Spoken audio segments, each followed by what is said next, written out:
Hi అండి అందరికీ. ఈరోజు పిల్లల కోసం మార్నింగ్ అయితే వాళ్ళకి టిఫిన్ అలాగే లంచ్ అయితే ఏం చేశానో చూపిస్తాను, చూసేయండి. ఫస్ట్గా అయితే ఇడ్లీ చూసారా ఎంత సాఫ్ట్గా ఉందో. ఇడ్లీలోకి విత్ కొబ్బరి చట్నీ.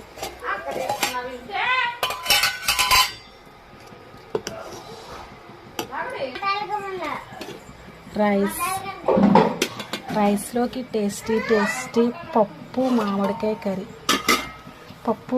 కర్రీ అంటే ఎంతమందికి ఇష్టం ఉన్న వాళ్ళు లైక్ చేయండి, అలాగే కామెంట్ చేయండి. ఫైనల్గా చికెన్ అండ్ మునక్కాయ కర్రీ. ఫైనల్గా అయితే పిల్లల కోసం పాలు. వీడియో నచ్చితే లైక్ చేయండి, కామెంట్ చేయండి, సబ్స్క్రైబ్ చేయండి. Bye. Thank you for watching.